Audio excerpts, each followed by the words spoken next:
Ao que está assentado sobre o trono e ao Cordeiro sejam tributadas ações de graças e honra e glória e poder por todos os séculos. Missão Evangélica Boas Novas. Programa Boas Novas. O que jamais passou pela mente de pessoa alguma em toda a história do gênero humano, salvação eterna, vida eterna de graça, sem participação humana nenhuma, é o que pregamos, porque é isso que significa o Evangelho da Graça do Senhor Jesus.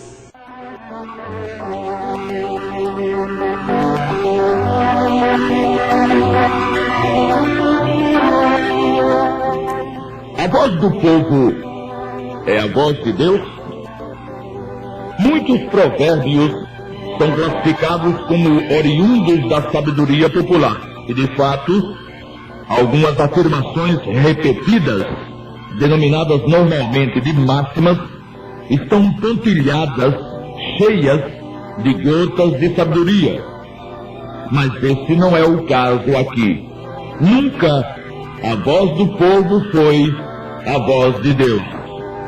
Infelizmente, o povo quase sempre não tem consciência do que diz, porque quase sempre as pessoas apenas repetem o que ouviram, sem analisar os detalhes e as causas. É verdade, para piorar as coisas, que quem conta um conto aumenta um ponto. Um fato narrado às 6 horas da manhã estará irreconhecível por quem primeiro o contou às 6 horas da noite. O fato terá sido distorcido e aumentado ao belo prazer da mente de quem o transmitiu no decorrer do dia. Às 6 horas da noite haverá um amontoado de mentiras circundando a verdade inicial, que àquela altura já não será mais verdade. Não. A voz do povo não é a voz de Deus. O povo mutila, distorce, atropela. E mesmo os que não pretendem fazê-lo, fazem-no, indo na onda dos demais. Nos benditos ou malditos do dia a dia, os prejuízos são pequenos quando prejuízos existem. Quer dizer, uma história aumentada e adulterada de algum fato ocorrido, seja bom ou seja mau, não há de trazer e não trará tanto prejuízo assim. Se morreu um boi, ou se morreram 10, ao cabo de alguns dias, não fará a menor diferença, e tudo voltará, ou tudo terá voltado à santa rotina. O problema é que essa história de que a voz do povo é a voz de Deus é aplicada nos assuntos do Espírito, na área do eterno, do que é para sempre. E então, os prejuízos são e serão sempre tremendos. Em culturas como a nossa, onde a religiosidade gira em torno de aparentes verdades bíblicas, tendo como figuras principais o Deus da Bíblia e seu Filho Jesus, erros considerados sem importância são, na realidade, erros fatais. Deter-nos-emos, ao longo deste nosso horário, na análise de algumas tiradas ou afirmações do povo que parecem verdadeiras, mas que contrariam frontalmente a voz de Deus.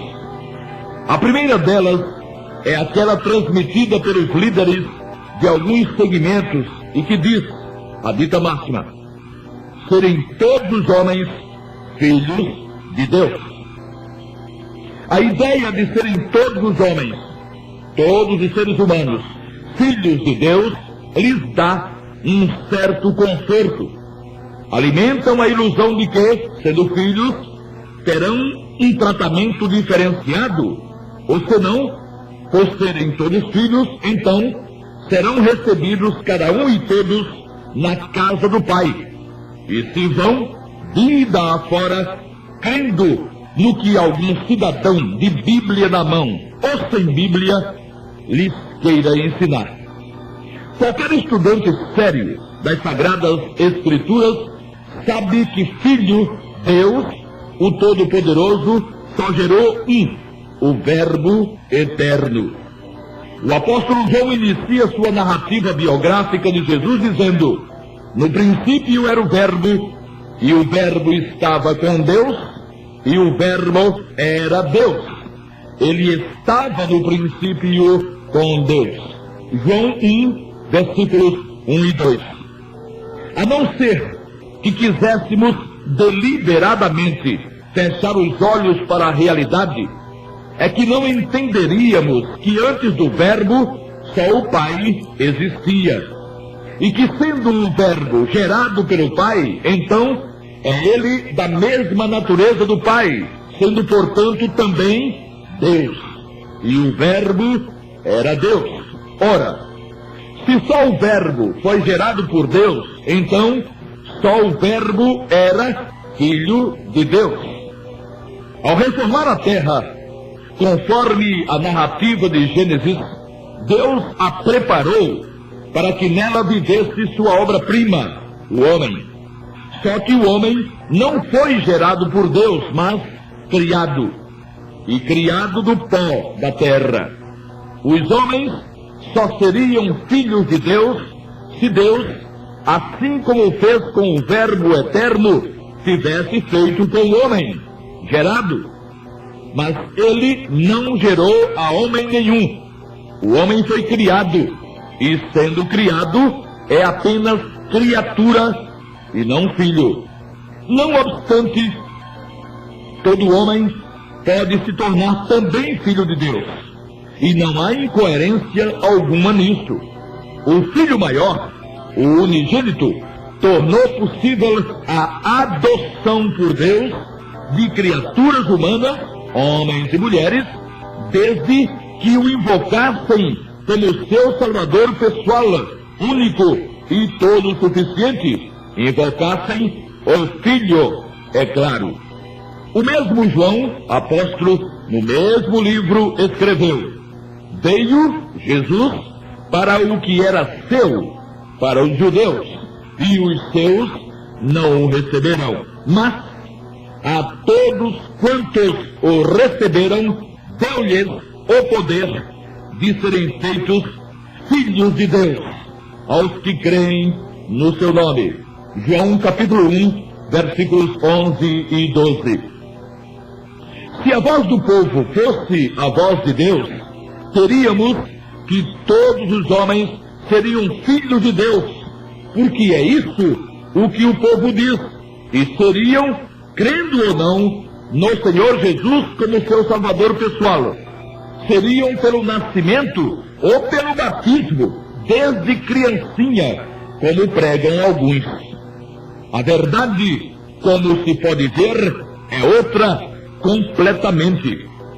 Que existe a possibilidade de qualquer pessoa poder vir a ser filho de Deus, existe.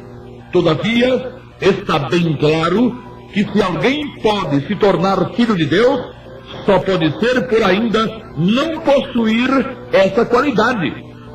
Se os homens todos fossem filhos de Deus, ninguém precisaria crer em Jesus para poder chegar a ser filho, como o apóstolo escreveu.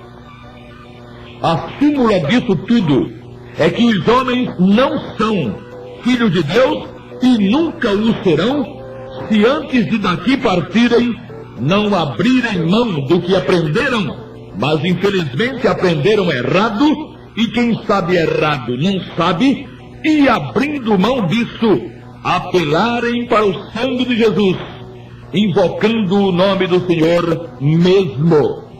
Invocar mesmo é deixar de ficar repetindo Jesus, Jesus, Jesus, como se fosse um disco quebrado, e confessar sua pequenez e sua insignificância diante da justiça divina, apelando para o sangue do Salvador com toda quanta confiança for possível exercer. A partir daí, tal pessoa terá se tornado filha de Deus por adoção, conforme informa também o apóstolo Paulo em Gálatas, capítulo 4, versículos 4 e 5, onde se lê: vindo à plenitude dos tempos, Deus enviou seu Filho, nascido de mulher, nascido sob a lei, para remir os que estavam debaixo da lei, a fim de recebermos a adoção de filhos. Paulo, antes de escrever aos Gálatas, teve seu próprio momento de invocação ao nome de Jesus, a quem anteriormente andara perseguindo. Naqueles dias, o apóstolo era apenas criatura de Deus. Depois de ser advertido pelo Senhor, e já em Damasco, o homem de Deus, Ananias, disse ao então Saulo de Tarso: e agora, por que te detens? Levanta-te e batiza-te e lava os teus pecados, invocando o nome do Senhor. Paulo, pois, escrevendo aos Gálatas, escrevia aos que, como ele, haviam invocado o nome do Senhor Jesus, e não a toda a população daquela região da Ásia Menor.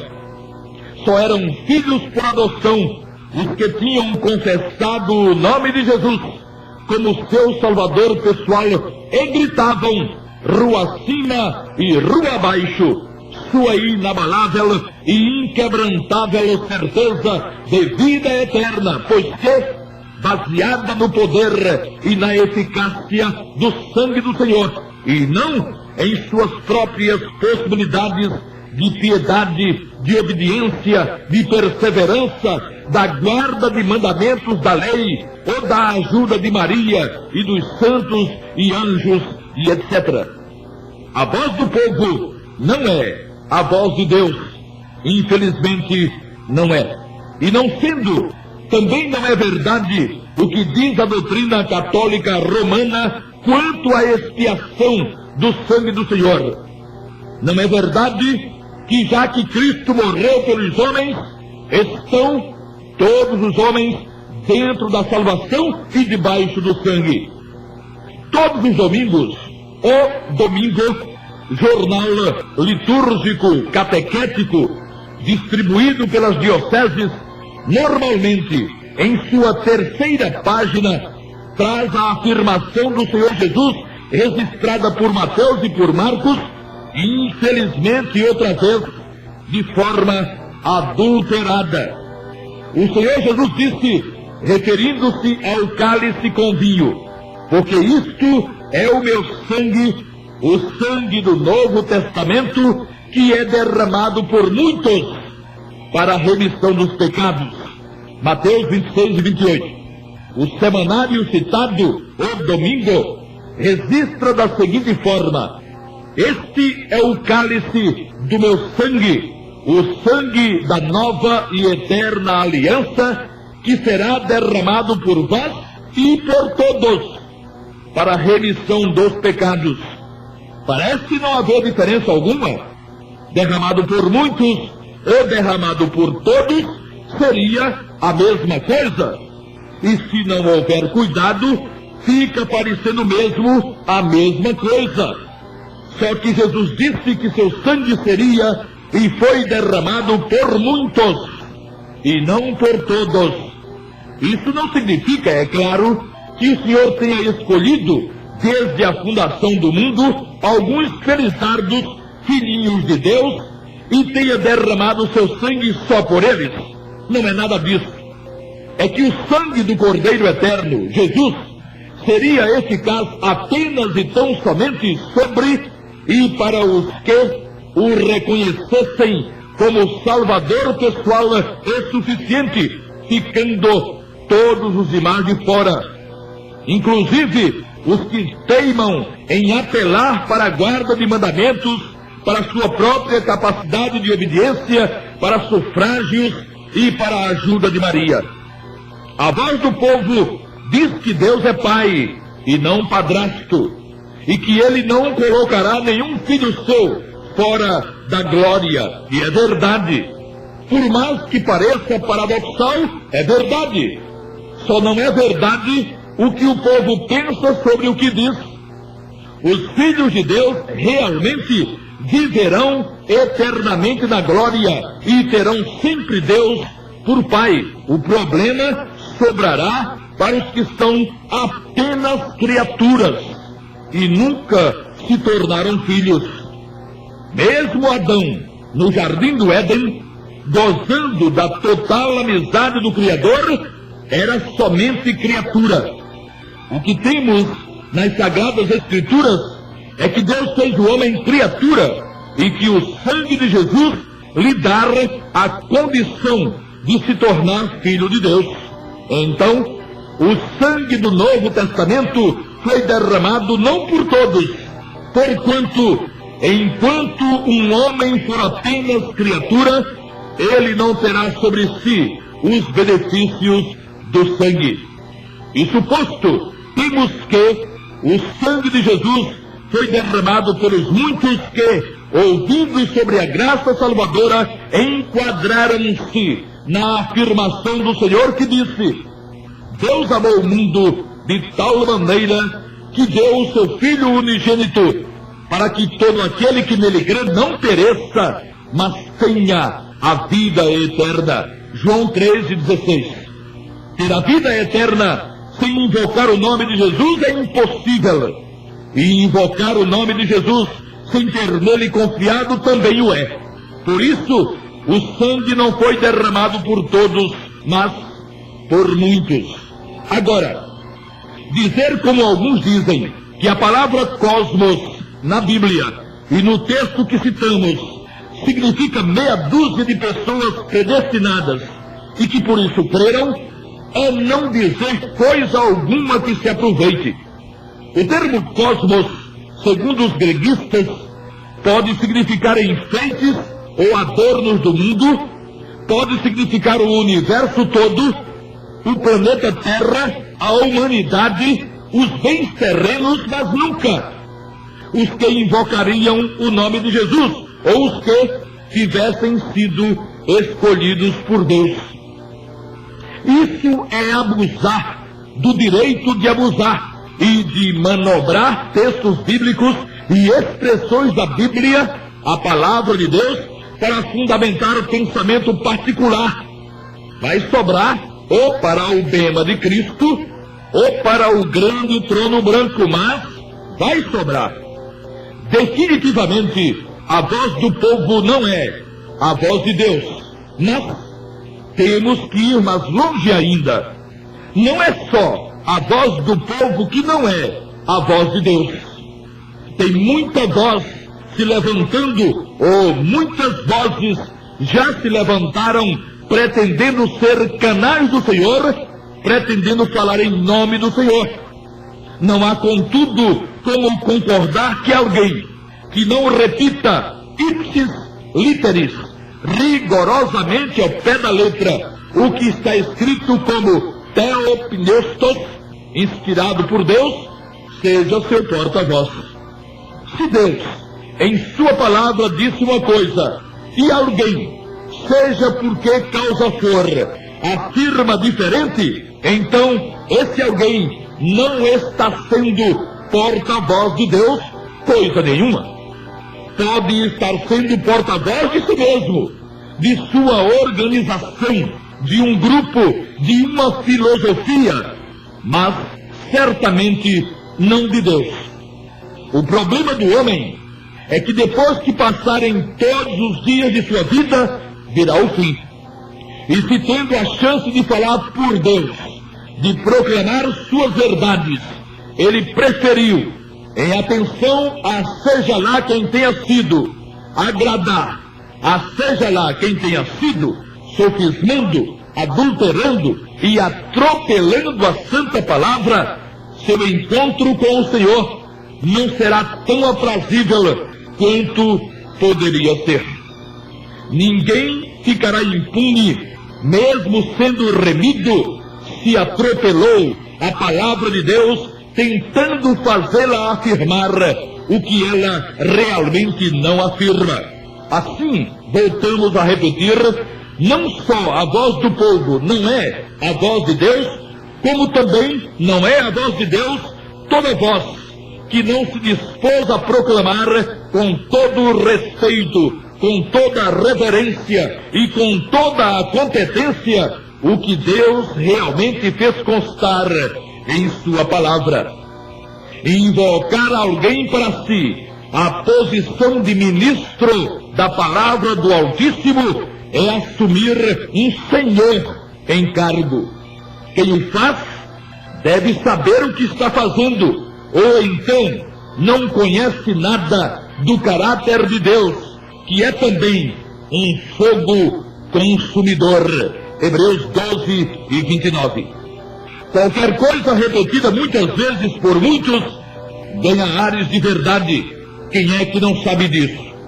Mas verdade não é aquilo que parece verdade. Verdade é o que verdade é. E no assunto magno da salvação eterna de pecadores, existe uma só verdade. Ninguém há que não seja pecador entre os seres humanos. Logo, ninguém há que prescinda, que possa dispensar os favores do sangue de Jesus. E ninguém há a quem o sangue possa atingir, senão aos que apelarem para ele, invocando o nome do Senhor como seu salvador pessoal. Paulo, o apóstolo, escrevendo aos Efésios, asseverou: lembrai-vos de que vós, noutro tempo, eres gentios na carne, e chamados incircuncisão, pelos que na carne se chamam circuncisão, feita pela mão dos homens, que naquele tempo estáveis sem Cristo, separados da comunidade de Israel e estranhos aos concertos da promessa, não tendo esperança e sem Deus no mundo. Efésios 2, 11 e 12. O texto define dois momentos distintos. Os efésios, remidos pelo sangue de Jesus, a quem Paulo escrevia, eram, naquele momento, remidos, mas haviam sido perdidos, pois haviam vivido sem Cristo, e qualquer pessoa sem o sangue de Jesus está perdida. Podia até ser que aqueles lá de Éfeso, antes de terem invocado o nome de Jesus, o tenham repetido diversas vezes, e até tenham exaltado algumas qualidades do Senhor, mas continuaram sem Jesus, sem Deus e sem salvação. É assim que o texto registra. Isso ratifica, confirma que a voz do povo não é, e nunca foi, a voz de Deus, pois a voz do povo, como dissertamos há pouco, afirma que, sendo Deus Pai, todos os homens seriam salvos, pois todos os homens seriam igualmente filhos de Deus. Mas os efésios, antes, não tinham nada com Deus. Na vida de todo remido, há um antes e um depois, e no meio, o sangue de Jesus, seja ele de Éfeso, de Jerusalém ou de onde for. Por isso, o apóstolo continuou dizendo: mas agora, em Cristo Jesus, vós, que antes estáveis longe, já pelo sangue de Cristo chegastes perto. Efésios 2 e 13. Se a voz do povo fosse a voz de Deus, a voz do povo diria o que diz Deus em sua palavra, ou seja, que não há saída e nem caminho para ninguém fora do sangue de Jesus. Mas o que acontece é nada menos que o contrário. As religiões se multiplicam, os pregadores sobem serra e descem serra, mas o sangue de Jesus vai sendo cada vez mais esquecido e substituído por tudo quanto é invenção e pretensão humana. O amor de Deus pelo mundo, quer dizer, pelo ser humano pecador, passou necessariamente pelo sangue de Jesus. É uma pena que muitas religiões e que muitos religiosos teimem em não perceber que não há como negociar com Deus nesse aspecto. O amor de Deus não pode ir e não irá além do sangue de Jesus. Não adianta falar em Deus, em Jesus, em Maria, guardar mandamentos, demonstrar amor pelos outros, tentar ser bom, orar, rezar, acender velas, dizer que persevera, que é obediente e que é testemunha de Deus, se não estiver debaixo do sangue de Jesus. Se qualquer uma dessas alternativas tivesse o valor de anular a culpa do pecado de alguém, ela sozinha faria o serviço sem necessidade alguma do sangue do Salvador. Não faz sentido pensar, achar, admitir e crer que o sangue de Jesus careça de mais qualquer uma dessas alternativas mencionadas.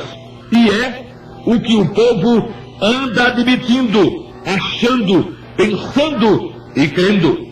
Exatamente por isso, poucos são os que decidem de forma definitiva e consciente apelar para o sangue do Cordeiro, invocando o nome do Senhor. Esta não é a voz de Deus. Pensar no perdão do Altíssimo sem pensar primeiro no sangue de Jesus não é pensar, é ter um distúrbio mental, pois que pensar assim é pensar contra o que Deus, com o sacrifício do próprio Filho, antes pensou. A falta de informação da vontade de Deus, que só pode ser encontrada na Bíblia Sagrada, tem levado muitos milhares de pessoas a agirem de forma errada, porque contra essa vontade, pensando estarem agindo de forma correta. Para ser realmente feliz, bem-aventurado, venturoso e tudo o mais, o homem tem que fazer coincidir sua voz com a voz de Deus, sua vontade com a vontade de Deus nesse particular. O que se vê, todavia, pelas religiões afora, são dogmas, doutrinas e ensinos tentando fazer a vontade de Deus coincidir com a vontade de homens. Uma inversão de valores e de direção. Existe no gênero humano a tentação de tentar inverter o curso natural das coisas em benefício próprio. E alguns, infantilmente, tiveram ou têm a impressão de que isso lhes foi ou lhes é possível. Teimam em não atentar para o fato de que Deus não se deixa escarnecer. Os homens estão fazendo o que lhes dá na telha, esperando que a voz de Deus se ajuste à sua voz. Estão partindo e descobrindo, já sem jeito, que não era bem assim.